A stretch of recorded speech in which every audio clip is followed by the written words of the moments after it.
Hello guys మరికొత్త వీడియోతో మీ ముందుకు వచ్చాను. మనమైతే మాత్రం భీమిలి నుండి మురళీనగర్ కార్కి ఆప్టింగ్ వెళ్ళాము. మేడం గారు దగ్గరలో వైజాగ్లో మన అనకాపల్లి దగ్గరలో లంకిలపాలెం దాటిన తర్వాత ఈ వినాయకుడి గుడి ఉన్నదని తీసుకెళ్లారు.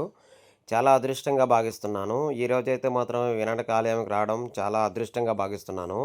ఎందుకంటే నేను చాలా కాలం నుండి డ్రైవింగ్ ఫీల్డ్కి వచ్చిన తర్వాత ఇదే ఫస్ట్ టైము. లంకిలపాలెం దాటిన తర్వాత అనకాపల్లి దగ్గరలో రైట్ సైడు ఈ ఆలయం అయితే ఉన్నది.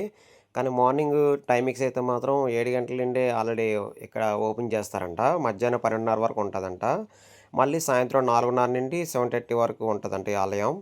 కానీ చాలా బాగుంది ఈ ఆలయం అయితే మాత్రం. నేను ఎంట్రన్స్‌లో ఇది పార్కా, గుడా అనుకున్నాను. కానీ చాలా వరకు మాత్రం గ్రీన్‌గా చాలా నీట్‌గా స్వామి దయ వల్ల బాగా డిజైన్ చేశారు ఆలయం అంతా.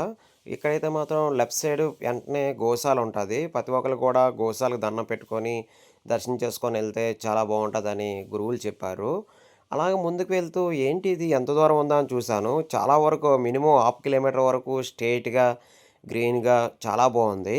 ఇక్కడైతే మాత్రం స్వామివారు పటం పెట్టి అక్కడ ఎప్పుడు కట్టారు ఏంటి అనేది వివరాలైతే ఇందులో ఉన్నాయి.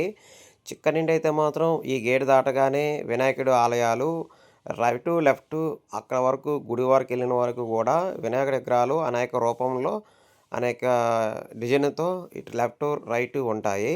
చాలామంది భక్తులు వచ్చినోళ్ళందరూ కూడా రైటు, లెఫ్టు దండం పెట్టుకొని లాస్ట్ వరకు కూడా వెళ్తున్నారు. కానీ నేనైతే మాత్రం 2, 3 ఆలయాలు దండం పెట్టుకొని కంటిన్యూస్‌గా వెళ్ళిపోయాను. వచ్చిన భక్తులందరూ కూడా రైట్ సైడు, లెఫ్ట్ సైడ్ ఉన్న ఆలయాల అమ్మవార్లు సారీ వినాయకుడు విగ్రహాలన్నిటికి దండం పెట్టుకొని వెళ్తున్నారు.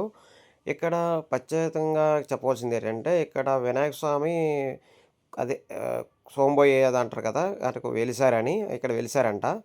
చాలా బాగుంది ఆలయం అయితే మాత్రం. లోనకెళ్ళిన తర్వాత కూడా ఆరెంజ్ కలర్‌లో స్వామివారు చాలా మంచి అలంకరణ చేసి భయంగా కనపడుతున్నారు. చాలా నిండుగా కనపడుతున్నారన్నమాట. కానీ ఇదొక ఆశ్రమం. ఆశ్రమంలో ఆలయం కట్టారు. చాలా బాగుంది. ఇది మెయిన్ ఆలయం ఇక్కడమాట. కానీ ఇక్కడ భక్తులందరూ కలిపి చాలా నమ్మకంగా వస్తున్నారు. ఏంటి కొబ్బరికాయలు ఉన్నాయని నేను కూడా కొంతమంది గురువుల్ని అడిగాను.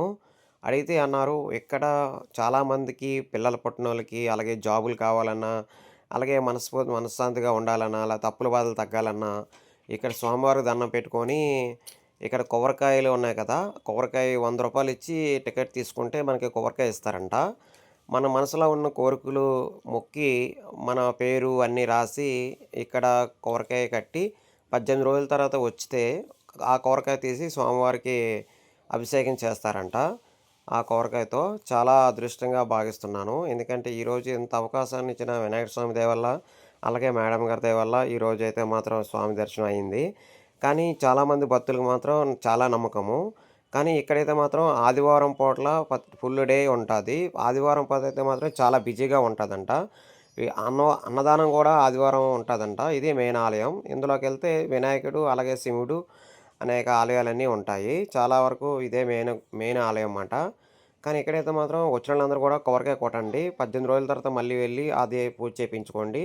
మీ కోరికలు తీరుతాయి, మనసులో బాధలన్నీ తగ్గుతాయని చాలామంది గురువులు చెప్పారు.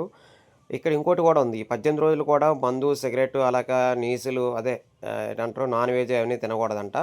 కొన్ని పాటించాలంట 18 రోజులు కూడా. అలాగే మా మేడం గారు అడిగి తెలుసుకున్నారు. వీలైతే ఒకసారి ఛానల్ లైక్ అండ్ సబ్స్క్రైబ్ చేసుకొని సపోర్ట్ చేయండి. మీ ఫ్యామిలీ మెంబర్స్ కూడా ఆప్టింగ్ డ్రైవర్ ఆల్ ఇండియా ఎంత దూరమైనా సరే వీలైతే బుక్ చేసుకోండి. ఇప్పుడు కూడా మీకు అందుబాటులో ఉంటాడు మీ ఫ్యామిలీ డ్రైవర్ రాంబాబు. ఎందుకంటే ఈ ఆలయం నేను ఫస్ట్ టైం కాబట్టి మీరెవరైనా సరే ఈ ఆలయం చూడాలనుకుంటే మాత్రం వైజాగ్, గాజువాక దాటిన తర్వాత లంకిలపాలెం దాటిన తర్వాత ఈ ఆలయం అయితే ఉంది. జై హింద్. బాయ్.